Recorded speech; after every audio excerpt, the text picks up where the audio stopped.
first presentation today is about reaching your local audience through a challenging pandemic and onward. So a lot of us are learning new things about how to communicate with our audience, whether it's kids in classrooms or our baby boomers at home during an event.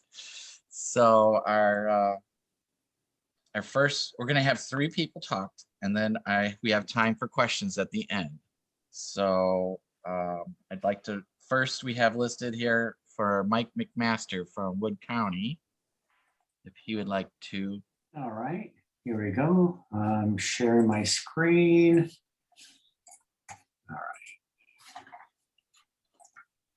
All right, can everybody see the Wood County Museum, I hope? And hear me okay.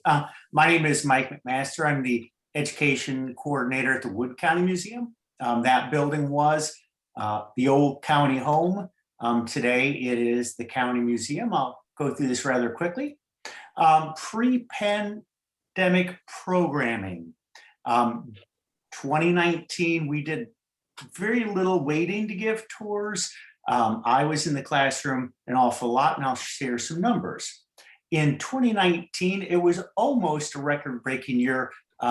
We had reached almost or over 4,500 students and adults. That kind of breaks down to about 50 student programs and 50 adult programs at their location. It was 105 total programs, with a great majority of that number being students. You have 100 students per program, senior programs. Sometimes you only have 20. In 2019, we gave 14 tours, mainly to senior groups, adults with disabilities, now that we have an elevator outside that'll take people to bypass the stairs. At the bottom, one of my more popular programs, I like Native Americans in Northwest Ohio. There was a significant decline from December, after December in March 2020. In 2019, from January to March, I gave 31 programs reaching about 1,600 students and adults at their location. Unfortunately, from March to December, I gave 16 total virtual programs. A few of our history trunks went out. At the bottom is an adult program, When the Night the Sky Fell, 1833, another one of my favorite programs. In 2020, from March through December, we had, even at my home when we were closed from March to the beginning of June, I had the power at my house to continue programming at schools. Very few senior centers had the capabilities to do virtual, but the schools definitely did. I had 31 canceled programs in that time, but we will never know how many truly were canceled because a lot of scheduling would have happened in March and December. I assume maybe 70 programs were canceled. My attempts at contacting teachers in 2020 through the only way I could is email. I got very, very, very little response. In 2021, the virtual programs started picking up again. I've done 14 student adult programs.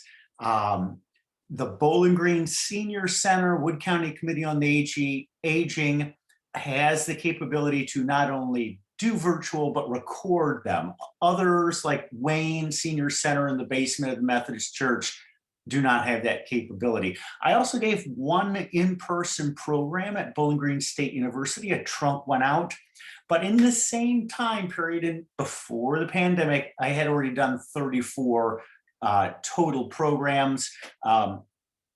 Wood County, the life of Wood County history by the way of life at Charles Evers, another one of my favorite talks. What did we do for education during the lockdown from March to June at home is preparation for whatever the normalcy would have been. I've created 8, now 11 new programs. There always are new third, fourth, and fifth graders. So you can kind of rely on the same education programs as long as they are in the curriculum. You need new adult programs because when every adult and senior organization in the county in this area has seen every one of your talks, you don't get invited back. So it was making new programs. The biggest obstacles of 2021 in the virtual age is hosts using Zoom. No matter, I email a month ahead of time, 2 weeks ahead of time, a week ahead of time, the day before, urging them to learn to make me as a participant able to share my screen. That is the biggest hurdle. When I go to schools, even though I've urged them 5 times with links to tutorials, they always attempt to learn how to do it while the program starts. Also not taking advantage of technology. Like I said, when we were closed from March to June, every teacher had the capability to broadcast to their students' devices program. That did not happen. The other biggest challenge, especially to students, is no matter how well my presentation looks with arrows and pictures and primary sources, I am just a disembodied voice that they can sleep right through. When I'm in their classroom, I'm a guest, I'm new, you can be exciting and have them in the palm of your hand, but when you're just a disembodied voice, that's it. And especially with adult programming, if it gets a little bit complicated and long, you can tune out to that disembodied voice. That is the last slide I have. I will stop sharing my screen. I hope I didn't go over time, but we can go on to our next presenter.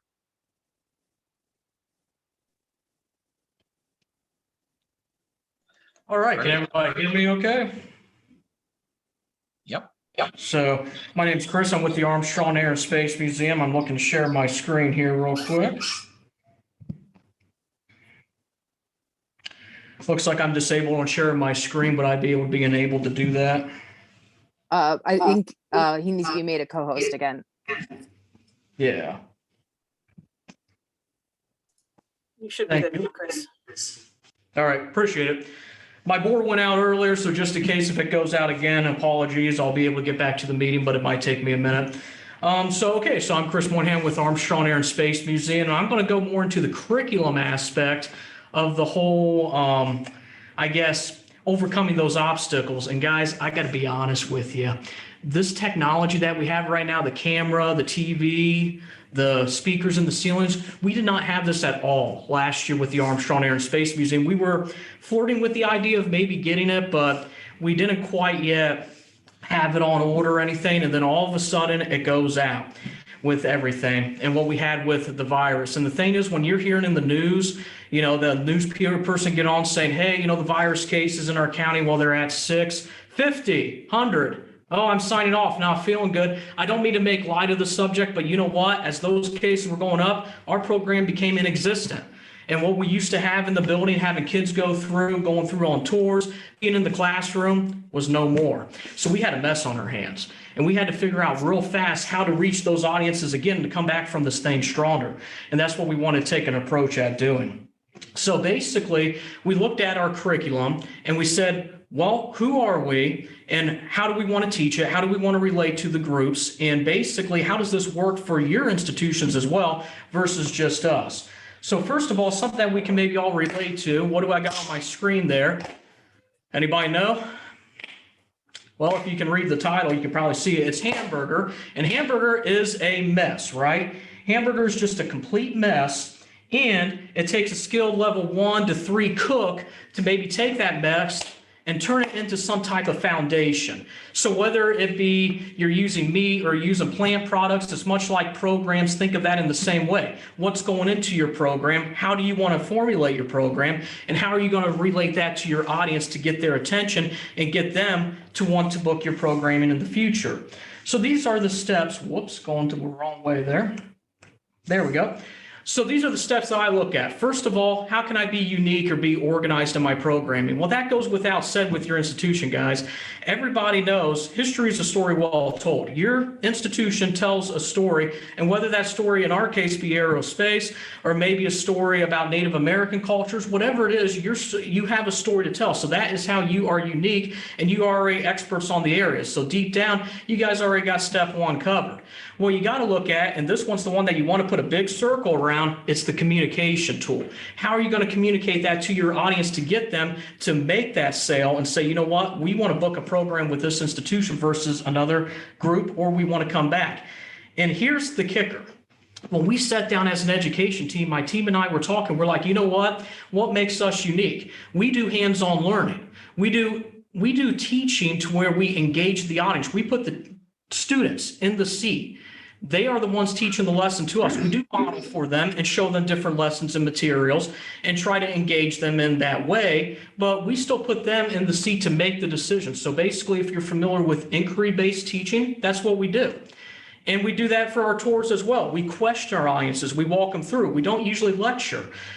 Well, now how do you do that if, like right now, I'm talking to a camera, I cannot see any of you guys right now. So how do I do that without being able to see my audience? Because you know, if you're giving that tour, you're looking at your audience, you're looking at the mannerisms, you're looking at, are they having the light bulb go off? Are they giving you the stink eye? Like, I don't really agree with that. Are they looking confused? How do you relate to them? Well, I think you do that through passion. And my education team told me, why should we change what we do? We just got to figure out a way to get it done. And I'm like, you know what? That makes perfect sense. So go back to the basics. With communication, how many of you have used a traveling trunk in the past, maybe through your institution?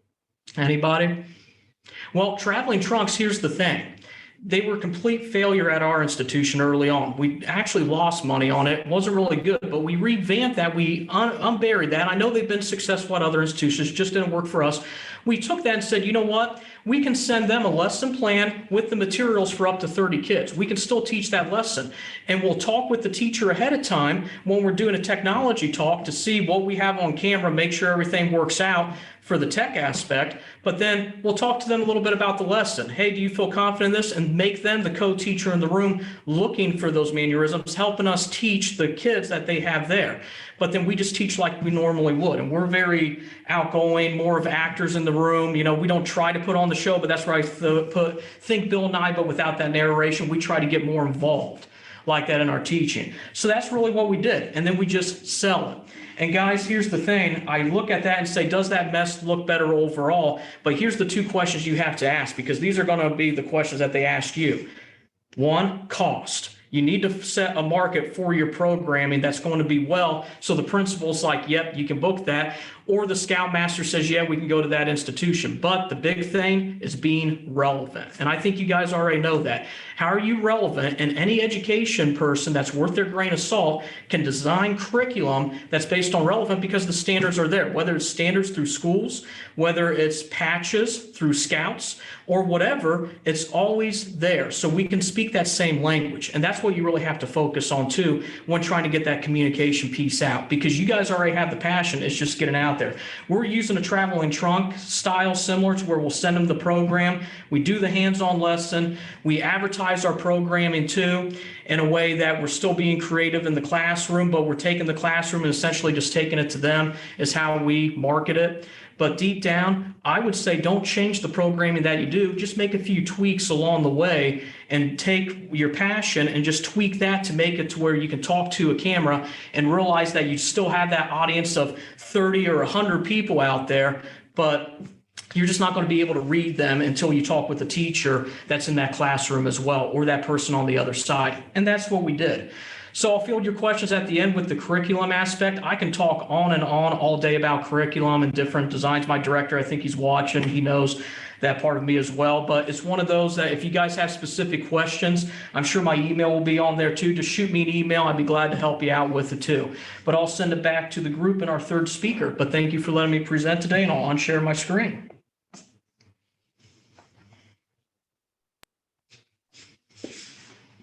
All right, you got Kyle next. He's our AmeriCorps member for our region.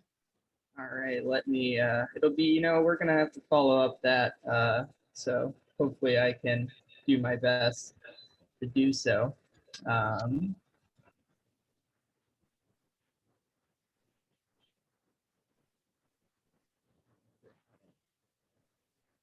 With this.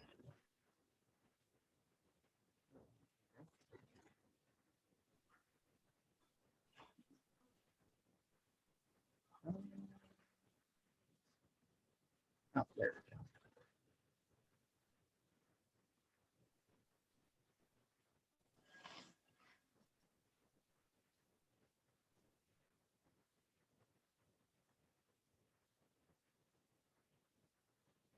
All right, sorry about that.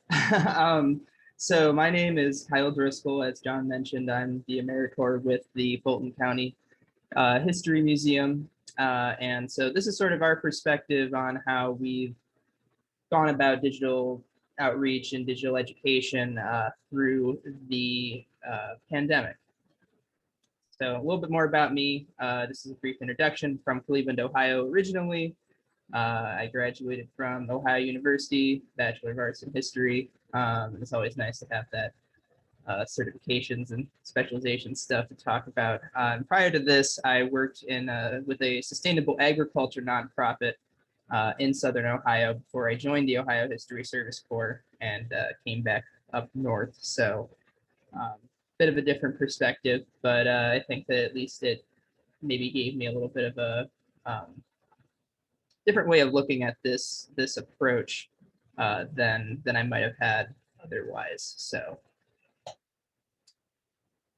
the biggest keystone, I think, in our approach was how do you take your collection, which is often the times what people are wanting to experience at your museum, and how do you bring that to them in a safe sort of manner, especially given the current situation. And so for us, that the biggest key to that was the Past Perfect software. So I'm not sure how familiar folks in the call are with Past Perfect, but it is a museum database software that allows you to sort of work through your collections and organize it in a very efficient manner.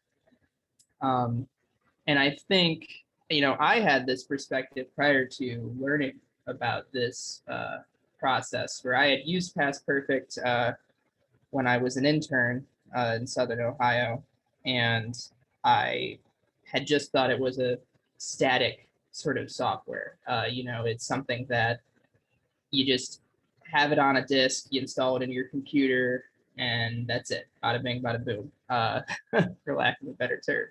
So, however, I was pleasantly surprised to find out that's not the case.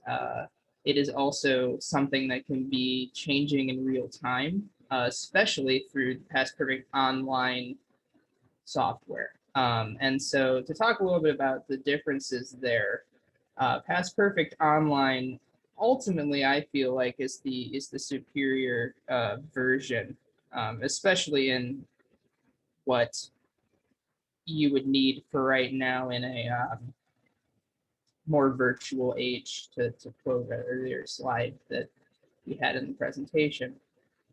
It allows you to access it from anywhere versus the traditional Past Perfect, which is just only accessible on whatever computer you have it installed on. And as well as that, it is something that multiple people can edit at the same time, depending on the user accounts, which is very nice. Which brings me to my third point, which is the potential for increased coordination among member groups.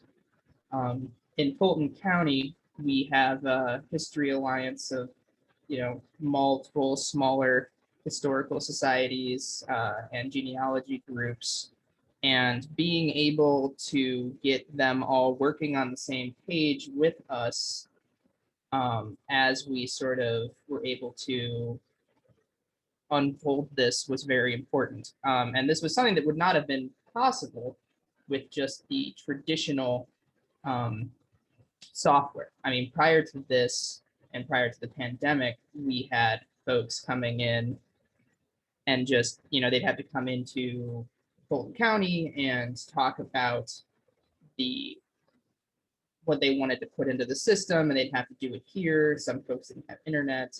And so now this is different in that people can do it from wherever they are. They can do it at their site. They can do it from their house. And it really just helps increase that coordination among, when you have an alliance, right? Everyone supposed to be on the same team, working toward the same goal.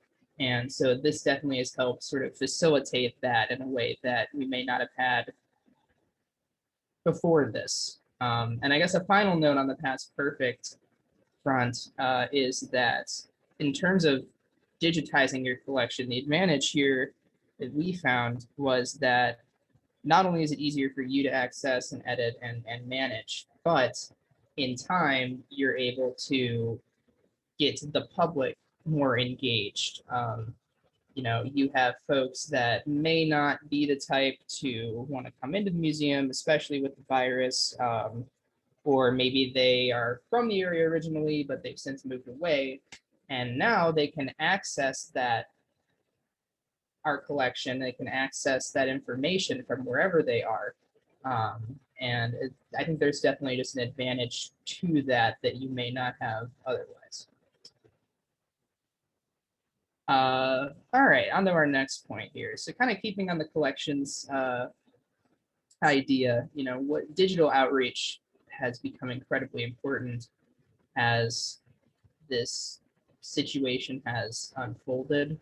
And ultimately, I feel as though it's just another way to show off your collection. And I think the important aspect here is for a lot of museums, right, as I mentioned, the collection is the strength. It sort of helps define what you're going for. It helps tell local stories. It helps tell, what is your community? Who are they? And the best way to showcase that is by letting the collection speak for itself, or having the sort of potential of, okay, well, I'm going to have someone who's an authority on the collection talk. So we had two different sort of approaches to this with the Facebook page. And the one was to just showcase items in the collection, post photos, post historical information about them, try and get community engagement. Hey, do you remember this? Do you have family that were maybe at this event or saw this particular person? Do you know of this person? And that's definitely one way to get people engaged. And another we found was a program called Coffee with the Curator, which involved John picking a particular item or a couple items and doing a Facebook live stream in order to sort of talk about them and share his unique perspective on what they mean. We were only able to do a couple, but the important thing there was sort of basing them around events and days, so sort of for a theme. So we had one that was around Pearl Harbor Day, another was the Declaration of Human Rights. And I think my final point on this topic is reformatting existing events in a virtual style. So no one likes having to cancel things. I think we've all had to cancel things a lot over the last year. And I think there exists the potential to instead take events that may have been stuff you could only have done in person and attempt to do them via a virtual style. Now, I say that with the caveat of, I think that sometimes it is better off to cancel things if it really can't make that jump, and that's a case-by-case basis, because you also don't want to end up in a situation in which you have people feeling as though the event is hollow, right? That the event is something that, oh, well, this isn't quite what we were expecting, or this isn't quite up to snuff, and you don't want people coming away from that. But if you feel like you can do them in a virtual style, I think that is also very important. Case for us is coming up, we have the annual Fulton County Gala event, and that is going completely virtual this year. It's a big fundraising event, and I think that rather than just have canceled it altogether, or maybe holding it and having it be not in the safest scenario, it takes a little bit of extra work with Zoom to make everything work. We've had to go and get individual videos from entertainers or people that were going to be a part of the program. And there's going to be, some added sort of connecting points of, who's going to be managing this, who's going to be managing that. But I think that sort of sitting down, talking with whoever might be on a committee for the event, and thinking about how best you can try and adapt it to a virtual style is something that has some potential. So my last point is going to be just some helpful items and advice from our experience here over the last year. And so point number one is your phone is your friend. That's kind of a basic one, but I think phones right now, especially smartphones, tend to have a very good camera, very good microphone in them. And so, how do you do things on a budget, right? That's always everyone is strapped for money. And, if you're strapped for money before this, it's pretty reasonable to assume you might be strapped for money after this or during this. And so having something like a phone to be able to record videos, whether it's Facebook Live or you're just, going to put something on YouTube, your YouTube page, that's definitely a go-to, especially if the format for the video is something that is, maybe less scripted and is sort of talking off the cuff. That's pretty, I think a lot of people have no qualms with seeing something done in that regard. And also too, you don't have to buy anything. You probably already have your phone. So you're more easily able to just use that. And the advantage there too is that you don't have to worry about, if you're shooting something on a video camera, there's that whole process of, well, now I have to connect to the computer and I have to transfer the video file and what file format is it in. And now if you have just something shot on your phone, you can just go right to Facebook on your phone and there you go. So another thing we found for sort of shooting videos that involved, something that was a little more scripted was having a good wireless microphone is pretty important. And so the one we've been using is the KimaFun wireless microphone. And if anyone would like a link to the Amazon page or whatever, let me know after all this, and I can let you know about that. But the advantage here was the potential for, we had students, we shot a video for students that were, not coming in, but we wanted to bring our stuff into the classroom. And we previously were just having someone follow, our operations manager around with a laptop and sort of, he's having to walk backwards and like talk. And, there's the potential for it falling over or just, it's just a pain in the butt. And so this was a way, it was cheap, it was only $40 to sort of avoid stuff like that in the future and maybe have a different sort of approach to that. I think my final point here is make your Facebook speak for you.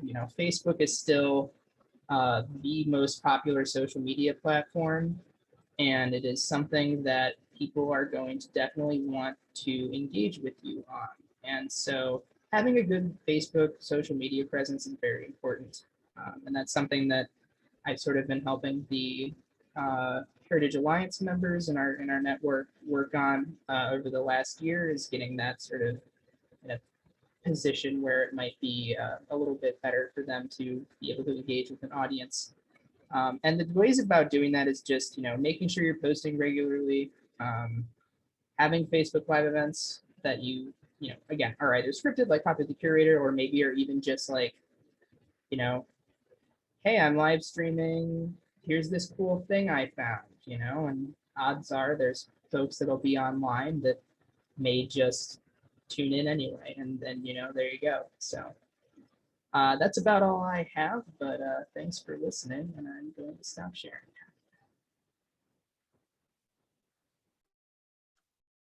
All right, thank you. And I want to add that an example, two things we did last winter was we had a scavenger hunt where people came in and they stayed in their COVID family car and traveled around the county looking for clues. So that was something we hadn't thought about doing until the pandemic. And then our tea lecture series that we normally do, we were forced to have a pickup tea and then watch the program at home. And it ended up being more popular than our normal teas. So there you go. Well, I don't know how Do we have any questions?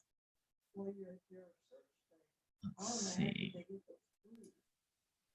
We have a question here for Chris. Can you talk more about the setup in the classroom, especially the camera? Oh, yeah. Yeah. So can everybody hear me okay? All right. So for the camera, what we have is right now, when I'm speaking to you, I'm looking up at the camera, so there, but I'm looking at a TV monitor right below me. The TV monitor is about a 65-inch if you have a cell phone or anything. It's basically a 65-inch cell phone, but they're called a Clever Touch board.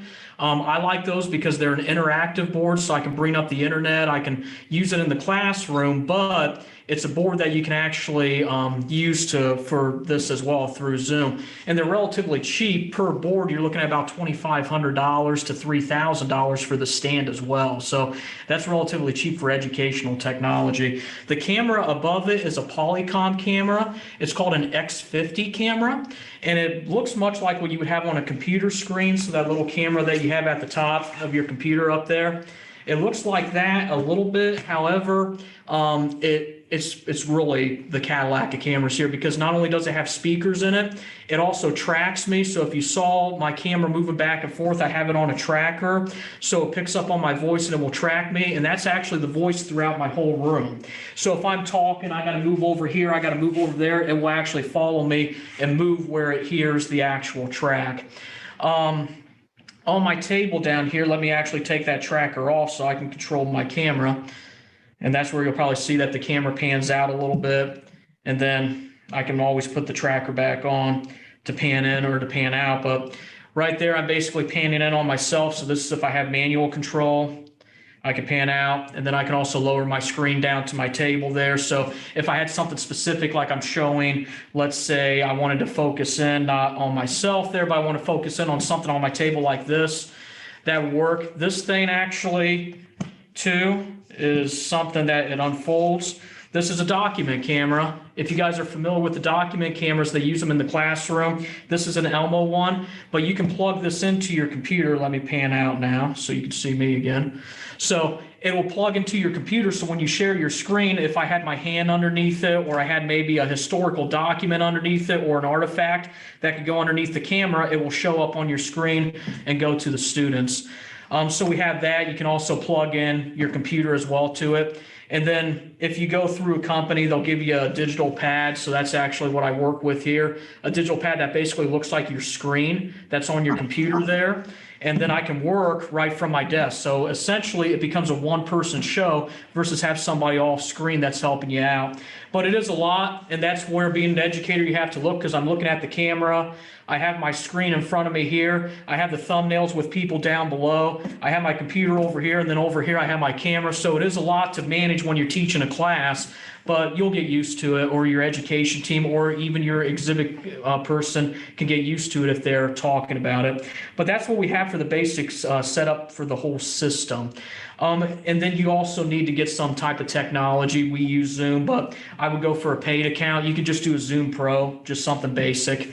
But then you can reach 100 persons at a time. I would pay for that plan. It's very cost effective, and then it gets you connected with people across, not only that can visit your museum, but across the nation and globally as well. So I hope that answered the question. Please put down in the chat if there's any more, or if you had a follow-up to that.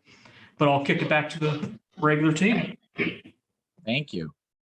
And there's a question here for Kyle about the access point for our Past Perfect Online? And can you talk more about the logistics of virtual fundraiser, how you're going to do that?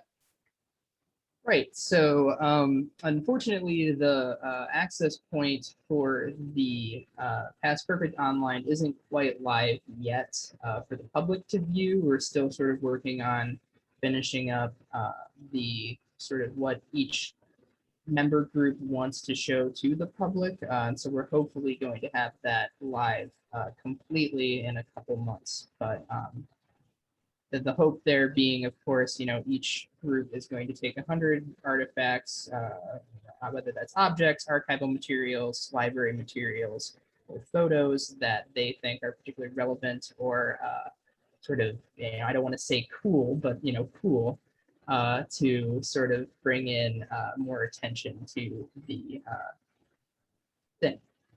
And so to talk a little more about the logistics of the virtual fundraiser, like I said, there's a lot of moving parts that are sort of trying to work in unison with each other to get it sort of off the ground. The way we're going to be doing it is over Zoom. And we're going to have a live stream with a host, and then we'll be cutting away from the host to YouTube clips of live music and other sort of activities. I believe our operations manager is going to be doing some a historical tour of the area. And so in addition to that, we're also having, there's usually a food pickup. And so we're still doing the food pickup, but we're doing it in a socially distanced manner. And then to sort of kind of double down on how to best access this, because you want to, Zoom is something, we had at the very beginning of this meeting, we had a sort of how to use Zoom introduction.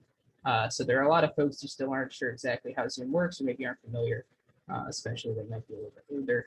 And so the hope there being when they come to pick up the food, we'll have sort of an information sheet for them to say, hey, here's how you can access things. And, I'll be there to explain it in real time as well. And then I'm going to be on tech support for the whole evening too, just to make sure everything kind of goes smoothly. So like I said, a lot of moving parts, but hopefully, we'll able to get it all off the ground. So.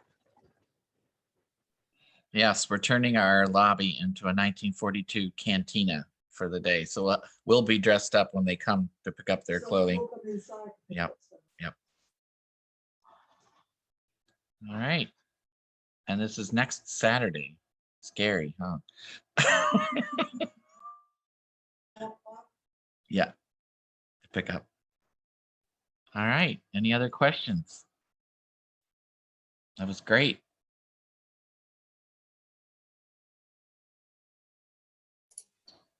If you have a question you'd like to ask verbally, go ahead. Yeah, I'm gonna unmute. I have a question for Michael about the virtual programs that you did. How did you get in touch with the schools to do them in the past year? Oh, in the past year? Did you, you did them for schools in the past year, right? Yes, The a virtual. lot of them, but not all of them were schools. Even though I sent dozens and dozens and dozens of emails, teachers get dozens of emails. It's easy to overlook. A lot of it was the good graces of 2019. Pre-pandemic, I would go do what I call door-to-door sales, where I actually go to the schools, visit with the school secretary, give them a little flyer for education programs. That was very, very successful. Adult programs, I contact, Wood County Committee on the Aging, public libraries, but post-pandemic or pandemic now, just email, which isn't very successful. I hope that answered your question. Yes, thanks. Okay. Anyone else? Yeah, I have a question for the whole panel.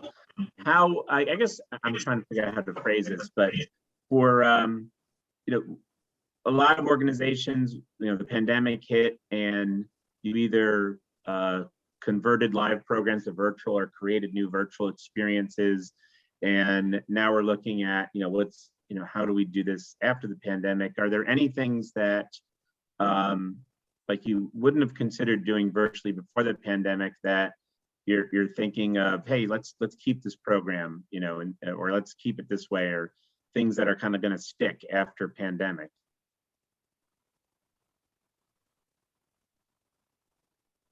I can tell you from my experience that if you don't record your events and allow people to pay to watch it from home, you're missing a big audience.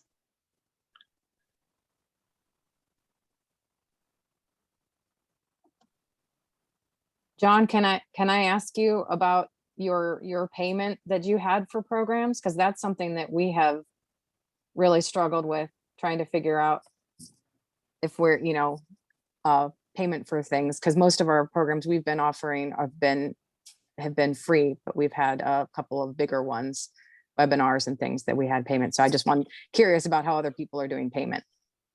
No, we crafted ours as events and experiences. So I guess that's easier to charge for than a program for children at school. But we do have a scholarship program that we're using during this pandemic for schools that can't pay for tickets. So we kind of been creative with our money on that aspect. Most of our things have been events that have been charged for a certain amount per person. Could I ask approximately prices that you put on these programs?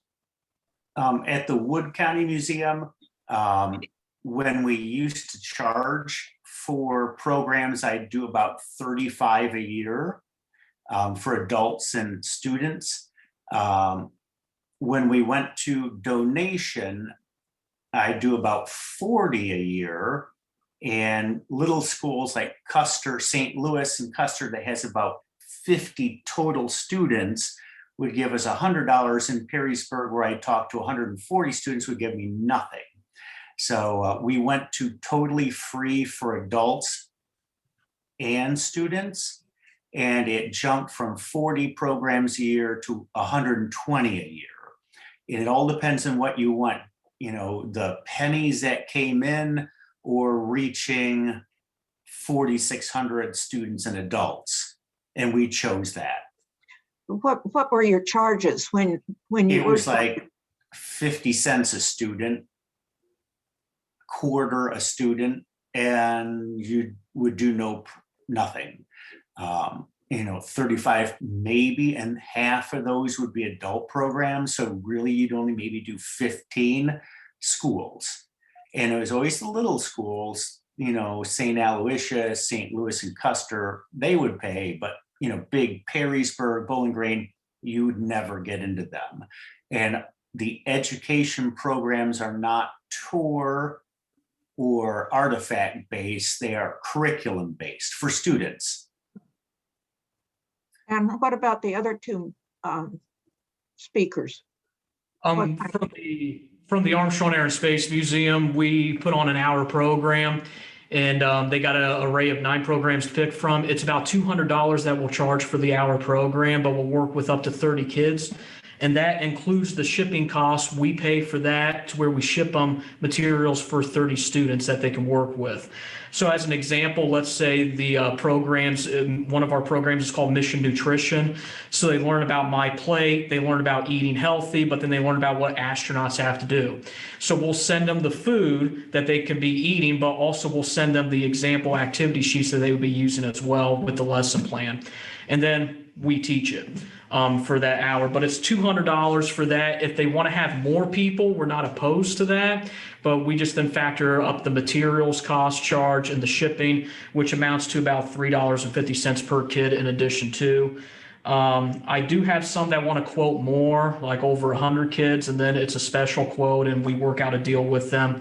And then I kick that one upstairs as well. But generally it's a $200 for our distance learning. Compared to our outreach programs where we'll go on site, those are $130 for an hour program, where we'll go on site plus mileage. Susan, who do you represent? An institution or? I'm with the Delaware County Historical Society. Yeah, to get into schools, it has to be in the curriculum. You could make the Wonderful. greatest World War I, but you will never give it to third and fourth graders because they are not studying World War I. Actually, we are in the schools, but we're trying to move from free or semi-free, to charge. Mhm. And I was wondering about the dollar figures. We're using curriculum Yeah. standards for the programming. I'm not on that committee, but it's full of former teachers. Yeah. So I hate talking to rich people, but they really do sponsor things like what you're talking about. As much as I hate doing it, they will pay for it. And you can tell your children that this was sponsored by Mr. and Mrs. blah, blah, blah. excellent.